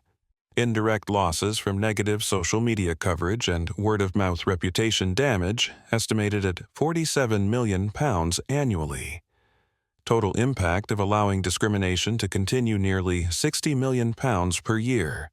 The board members exchanged glances as they absorbed the financial implications. Dr. Chen did quick calculations in his head. That's almost 4% of annual revenue. Exactly. Richard's leadership team was costing this company £60 million per year by tolerating discrimination. That's not a customer service issue. It's a fundamental business failure that made him unsuitable for continued employment. Richard had been listening to this analysis with growing desperation. Marcus, those numbers are speculative. You can't measure reputation damage with that kind of precision. Actually, we can. Marcus clicked to the next slide, which showed detailed analytics from Sterling Dynamics' Consumer Behavior Research Division. We've been studying the airline industry for 3 years as part of our transportation infrastructure investments. Companies with poor discrimination records consistently underperform their peers in customer retention, pricing power, and employee satisfaction. Sarah took over the presentation. More specifically, Skyline Airways' Net Promoter Score has declined 23% over the past 2 years, directly correlated with viral social media incidents involving discriminatory treatment. Customer lifetime value has dropped accordingly, especially among younger demographics who are more likely to share negative experiences online. Marcus stood and walked to the windows overlooking the Thames. The business case for eliminating discrimination isn't complicated. Treating all customers with dignity increases customer satisfaction, improves employee morale, reduces legal liability, and enhances brand value. The fact that Richard's team failed to understand this basic principle disqualifies them from leadership positions at any Sterling company. Board member David Thompson, a veteran airline executive who'd remained silent throughout the meeting, finally spoke up. Mr. Sterling, assuming you're correct about the financial impact, what are your plans for operational changes? Immediate termination of any employee with documented patterns of discriminatory behavior. Comprehensive retraining for all customer-facing staff. Implementation of zero-tolerance policies with clear consequences. And restructuring of customer service protocols to ensure that passenger dignity is the primary operational priority. That's going to be expensive, Patricia Williams observed. Not as expensive as allowing discrimination to continue. Besides, most of these changes should have been implemented years ago as basic business practices. The fact that they weren't tells me everything I need to know about previous management. Marcus returned to his seat and looked directly at Richard Vance. Richard, you've built a corporate culture where employees like Brenda Miller felt comfortable humiliating passengers based on their appearance. That culture didn't develop accidentally. It developed because leadership tolerated and enabled it. Richard's composure finally cracked. This is insane. You're destroying my career over one incident with one difficult passenger. Difficult passenger. Marcus's voice remained calm, but his eyes hardened. Richard, which part of my behavior last night was difficult? When I showed my boarding pass, when I remained seated in my assigned seat, when I responded politely to discriminatory treatment from your staff. The boardroom fell silent as Richard realized he'd just revealed exactly the kind of thinking that had created Skyline's problems in the first place. Even now, after watching video evidence of Julian Thorne's behavior, Richard still thought of Marcus as the difficult one. Dr. Chen cleared his throat. Mr. Sterling, what's your timeline for these operational changes? Implementation begins today. Sarah has prepared termination letters for Richard and 3 other executives who were directly responsible for customer service policies. Brenda Miller was terminated an hour ago when Flight 492 landed. Julian Thorne has been permanently banned from flying on any Sterling Company aircraft. And the broader cultural changes, full staff retraining begins next week. New customer service protocols will be implemented within 30 days. We're also establishing an independent ombudsman office to investigate discrimination complaints and ensure they're handled appropriately. Marcus stood up and gathered his materials. Ladies and gentlemen, I didn't buy this airline to make money.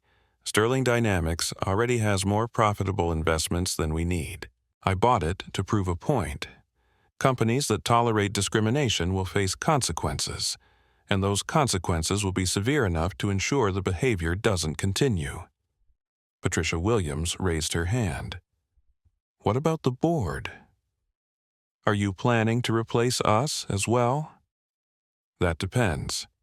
Are you willing to support the changes I've outlined, or do you think discriminating against passengers based on their appearance is an acceptable business practice?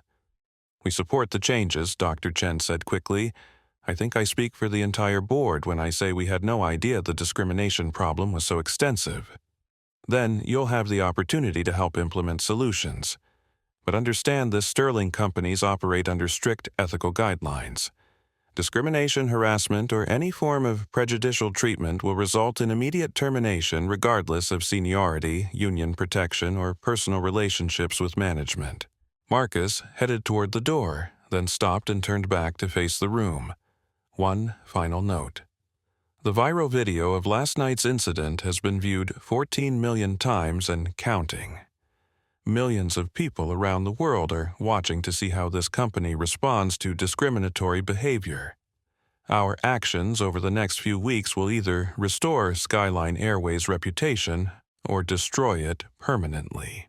He looked directly at Richard Vance, who was still standing by the windows in obvious shock. Richard's security is waiting outside to escort you to your office so you can collect your personal belongings. Your corporate credit cards have been canceled, your access badges have been deactivated, and your final paycheck will be processed according to your employment contract. Marcus, please. I have a family and mortgage obligations.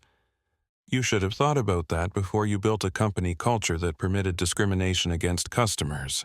Actions have consequences, Richard. Today, you're learning what those consequences look like. Marcus walked out of the boardroom, leaving behind a company that would never be the same. Within hours, news of Richard Vance's termination and Sterling Dynamics' acquisition would spread throughout the aviation industry, sending a clear message about the business costs of tolerating discrimination. Other airlines would take notice. Other executives would reconsider their customer service policies. And millions of passengers who looked like Marcus Sterling would fly with greater confidence knowing that at least one major carrier had committed to treating them with dignity. But the immediate consequences were just the beginning. The real work of cultural transformation would take months or even years to complete. Marcus Sterling was ready for that challenge. He'd just spent $500 million to purchase the right to fix a broken company culture, and he intended to get his money's worth. The revolution in airline customer service had officially begun. 2 weeks after Flight 492 landed at Heathrow Airport, Julian Thorne sat in a cramped coffee shop in Canary Wharf, staring at his laptop screen with the kind of desperation that comes from watching your entire life collapse in slow motion. The coffee shop was a far cry from the exclusive clubs and high-end restaurants where Julian usually conducted business. But those places were no longer available to him because Julian Thorne was no longer welcome in London's financial district. Pemberton Capital had fired him 3 days after the viral video reached 15 million views. The termination letter, which had been leaked to financial blogs within hours of its delivery, cited behavior incompatible with company values and reputational damage to client relationships. Julian's access to company operations had been revoked, his corporate credit cards canceled, and his office belongings shipped to his home address in a cardboard box. The firing might have been survivable if it had remained private. Julian had been terminated from previous jobs, and had always managed to land somewhere else, usually with a better title and higher salary. The financial industry had a forgiving attitude toward personal failures as long as you could generate profits. But this time was different. This time, Julian's behavior had been documented in high-definition video and shared with 14 million people across 6 continents. This time, his discrimination and entitlement had become a case study in business schools and a topic of discussion in corporate diversity training programs. Julian had become unemployable. His phone buzzed with another rejection email, this one from a mid-size investment firm that had initially expressed interest in his background. The message was brief and professional. After careful consideration, we have decided to pursue other candidates who better align with our company culture. Julian knew what that meant. Someone at the firm had Googled his name, found the video, and decided that associating with him carried too much reputational risk. It was the same reason he'd been rejected by 17 other financial companies over the past 2 weeks. He closed his laptop and walked to the coffee shop's window, looking out at the towers of global finance where he'd once thought he belonged. Somewhere up in those buildings, his former colleagues were probably sharing jokes about his public humiliation while congratulating themselves on their own professional success. The irony wasn't lost on Julian. He'd spent his career judging people based on their appearance, background, and perceived worthiness. Now, he was experiencing what it felt like to be judged and found wanting by an entire industry. His phone rang with a call from his ex-wife. "Julian, we need to talk about the kids' tuition payments." Harrow Academy called again about the overdue balance. "I'm working on it, Amanda. I should have something lined up soon." "It's been 2 weeks, Julian. The headmaster is threatening to withdraw enrollment if we don't pay by the end of the month." Julian closed his eyes. His children's private school tuition was £40,000 per year, which had been manageable on his previous salary, but was now impossible given his employment status. "Can't you cover it temporarily? Your gallery is doing well. My gallery makes enough to cover my own expenses, not your financial obligations. You're the one who insisted on Harrow Academy because it would look good to your clients." The conversation continued for several painful minutes, covering overdue mortgage payments, canceled insurance policies, and the social embarrassment of being married to someone who'd become a viral symbol of workplace discrimination. Meanwhile, across London at Skyline Airways' headquarters, Marcus Sterling was experiencing a very different kind of transformation. The past 2 weeks had been a whirlwind of interviews, meetings, and strategic planning sessions as Marcus implemented the most comprehensive corporate culture overhaul in aviation history. He'd appeared on BBC Morning News, CNN International, and Good Morning America to discuss discrimination in air travel and the business case for treating all customers with dignity. The media attention had been overwhelmingly positive. Editorial writers praised his calm dignity under pressure and his commitment to broad change rather than personal revenge. Civil rights organizations invited him to speak at conferences.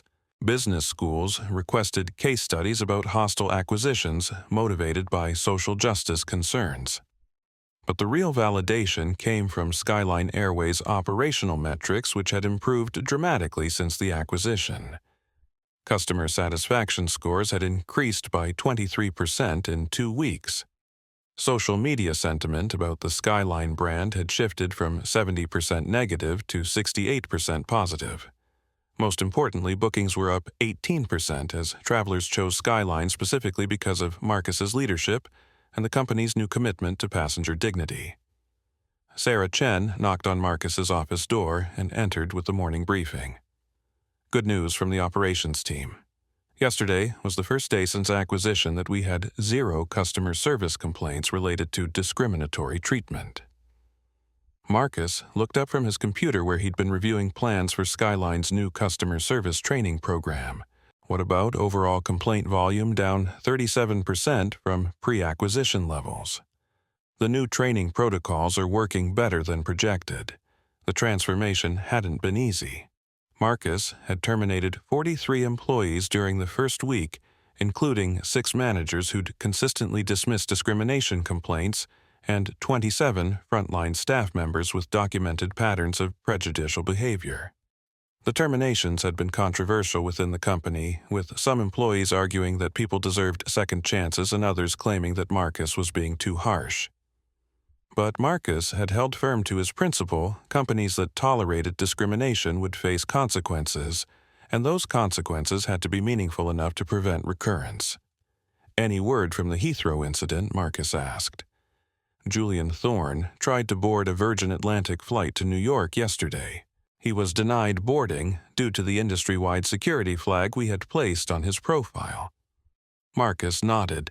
The security flag wasn't legally binding, but most airlines honored each other's risk assessments as a professional courtesy.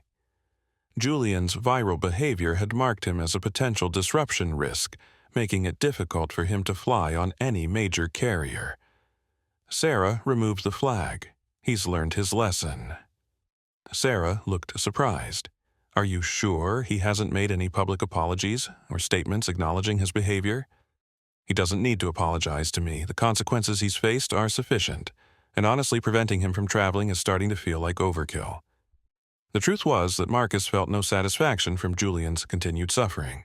Justice, in Marcus's view, wasn't about revenge. It was about creating conditions that prevented similar incidents from happening to other people. Julian's public humiliation and career destruction had already sent that message clearly enough. Marcus's phone buzzed with a text from Dr. Elena Vasquez, the cardiologist who'd defended him on flight 492 just flew Skyline from London to Barcelona. Incredible difference in service and attitude. You've really changed the company culture. Thank you. Similar messages had been arriving daily from passengers, employees, and industry observers who'd witnessed the transformation of Skyline Airways. The viral discrimination incident had become a catalyst for broader conversations about respect, dignity, and corporate responsibility that extended far beyond the aviation industry. Marcus's assistant knocked on the door. Mr. Sterling, there's a call for you from someone named Julian Thorne. Should I take a message? Marcus considered for a moment, then picked up the phone. Julian, I understand you've been having some employment challenges. Marcus, I wanted to apologize for everything that happened on the flight. I was completely out of line, and I'm sorry for the way I treated you. The apology sounded genuine, tinged with the kind of humility that comes from losing everything you thought defined your identity. Julian, I appreciate the call, but you don't owe me an apology. You owe it to every person you've ever judged based on their appearance or background. I know that now. And Marcus, I wanted you to know that I've learned something from this experience. About respect, about dignity, about how your actions affect other people. I just wish I'd learned it before it cost me everything. Marcus looked out his office window at the Skyline Airways planes taxiing at Heathrow Airport, each one carrying passengers who would never know how close they'd come to experiencing the kind of discrimination he'd faced 2 weeks earlier. Julian, the lesson you've learned is valuable. Don't waste it. Find a way to use your experience to help other people understand what you understand now. I will. And Marcus, thank you for handling this with more grace than I deserved. After ending the call, Marcus reflected on the strange journey that had brought him to this moment. 2 weeks ago, he'd been a private equity executive trying to get some sleep on a transatlantic flight. Today, he was the chairman of a major airline and an accidental symbol of dignity in the face of discrimination. The transformation hadn't been planned, but it felt right.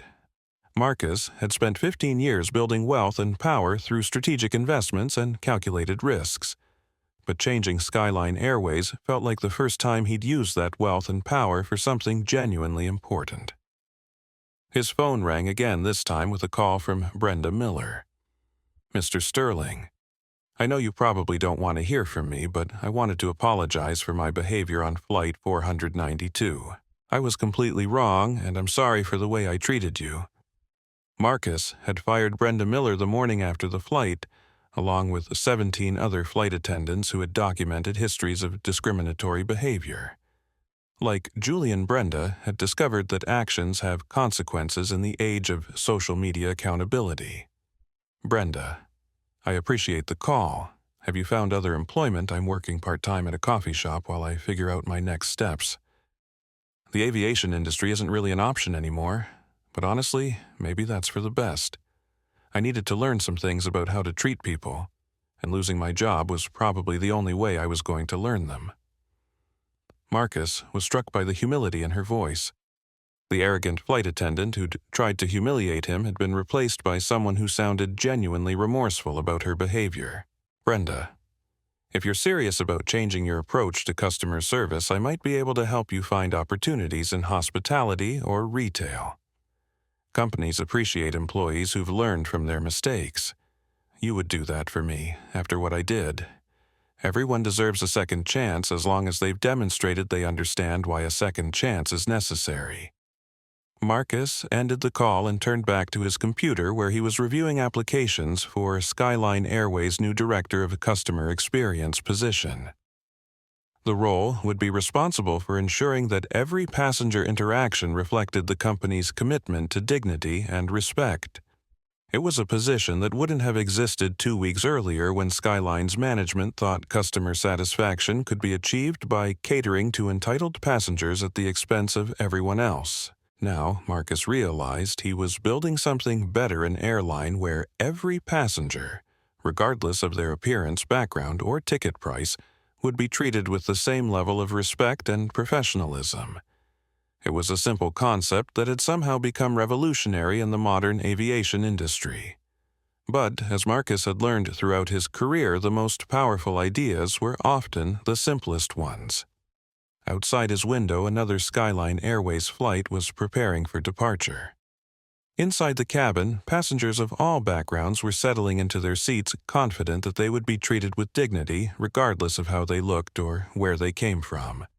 That confidence, Marcus realized, was worth every penny of the $500 million he'd spent to acquire it.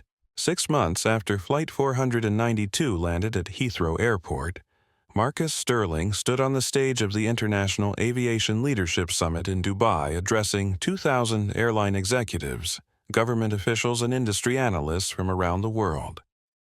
The summit had been planned long before the viral discrimination incident, but Marcus's keynote speech had become the most anticipated presentation in the conference's 20-year history. Everyone wanted to hear from the man who'd turned a moment of personal humiliation into a billion-dollar statement about corporate values. "Ladies and gentlemen," Marcus began, his voice carrying clearly through the massive conference hall. 6 months ago, I was a private equity investor who happened to fly frequently for business. Today, I own an airline. That transformation didn't happen because I planned it or because I wanted to enter the aviation industry. It happened because someone taught me that silence in the face of discrimination is the same as consent. The audience was silent, hanging on every word. In the months since acquiring Skyline Airways, Marcus had become something unique in the business world. A billionaire who'd used his wealth to advance social justice rather than just accumulate more wealth. The story you've all heard about Flight 492 isn't really about me, or about Julian Thorne, or even about Skyline Airways. It's about what happens when we decide that treating people with dignity isn't optional, it's essential. It's about what happens when we choose to build companies and cultures that reflect our highest values rather than our deepest prejudices. Marcus clicked to a slide showing Skyline Airways' performance metrics since the acquisition. Customer satisfaction was up 47%. Employee retention had improved by 33%. Most importantly, discrimination complaints had dropped to virtually zero. These numbers tell a story about what's possible when you prioritize human dignity alongside financial performance. When you treat every customer with respect regardless of their appearance or background, you don't just do the right thing. You build a stronger business. The transformation of Skyline Airways had become a case study taught in business schools across 3 continents. Harvard Business School had named it the most successful, values-driven acquisition in modern corporate history. The company's stock price had recovered completely and was now trading at all-time highs. But Marcus knew that the real impact extended far beyond financial metrics. In the 6 months since we changed Skyline's culture, I've received thousands of messages from passengers who told me they felt safe flying for the first time in years. Parents who no longer worried about their children traveling alone. Elderly passengers who knew they wouldn't be dismissed or ignored. People with disabilities who could trust that their needs would be respected rather than resented. Marcus paused to let that sink in. That's what this story is really about. It's not about one man buying an airline. It's about creating spaces where every human being can expect to be treated with dignity. The audience began applauding, but Marcus raised his hand to continue. I want to challenge everyone in this room to ask themselves a simple question. What kind of culture are you building in your organization? Are you creating environments where discrimination is confronted or where it's overlooked? Are you rewarding employees who treat all customers with respect, or are you protecting those who show favoritism to customers they consider more valuable? Marcus had spent the past 6 months speaking at conferences, universities, and corporate events, sharing the lessons learned from transforming Skyline Airways. The response had been remarkable. Dozens of companies had implemented new anti-discrimination policies, customer service training programs had been overhauled across multiple industries, and several CEOs had publicly committed to zero-tolerance approaches to prejudicial behavior. The business case for dignity isn't complicated, Marcus continued. Companies that treat all stakeholders with respect consistently outperform those that don't. Customer loyalty increases employee engagement, improves legal liability, decreases, and brand value grows. The only reason more organizations haven't figured this out is that change requires courage, and courage isn't always in abundant supply in corporate boardrooms. The speech concluded with a standing ovation that lasted nearly 5 minutes. Afterward, Marcus was surrounded by executives wanting to discuss implementation strategies, journalists seeking interviews, and activists hoping to collaborate on future initiatives. But the moment that meant the most came during the networking reception when a young woman approached him with obvious nervousness. Mr. Sterling, my name is Sarah Ahmed, and I'm a flight attendant with Emirates Airlines. I wanted to thank you for what you did. 6 months ago, I was considering leaving the aviation industry because of the discriminatory treatment I'd experienced from passengers and even some colleagues.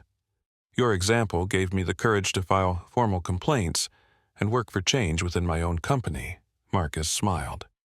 What happened? Emirates investigated my complaints and discovered that the problems were more widespread than anyone realized. They've implemented new training programs, updated their customer service protocols, and promoted me to lead a new diversity and inclusion initiative. None of that would have happened without the conversation you started. Stories like Sarah's had become common over the past 6 months. The viral video of Flight 492 had sparked conversations about discrimination in dozens of industries, leading to policy changes, cultural transformations, and career opportunities for people who'd previously been marginalized or ignored. As Marcus drove home from the conference, he reflected on the unexpected journey that had brought him to this point. He'd started that November evening as a tired businessman trying to get some sleep on a long flight. He'd ended up accidentally becoming a symbol of dignity in the face of discrimination. But, more importantly, he discovered that wealth and power were only meaningful when used to create positive change in the world. His phone buzzed with a text message from Julian Thorne. Watched your Dubai speech online. You're doing incredible work, still learning from the lesson you taught me. Marcus smiled and typed a brief response. We're all still learning. The goal is to keep getting better.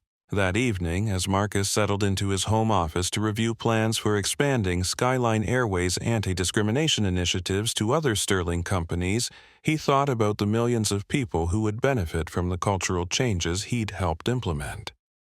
Every passenger who flew without fear of humiliation. Every employee who felt safe reporting discriminatory behavior. Every executive who chose dignity over discrimination because they'd learned that actions have consequences. That impact, Marcus realized, was worth far more than the $500 million he'd invested in acquiring Skyline Airways. It was worth the lesson that anyone anywhere could choose to stand up for what's right, and that sometimes standing up for what's right could change the entire world. If this story moved you, share it with someone who needs to understand that treating people with dignity isn't just morally right. It's good business. Don't forget to hit that like button if you believe everyone deserves respect regardless of how they look or where they come from. Subscribe to the channel and ring that notification bell, because we're just getting started with stories that prove justice and good business go hand in hand. And please share this video with your family and friends, because the next time you witness discrimination, you'll have a choice: stay silent or speak up for what's right. The choice you make might just change everything. Until next time, remember that true power isn't about the money in your bank account or the clothes on your back. True power is about how you treat the person standing right next to you.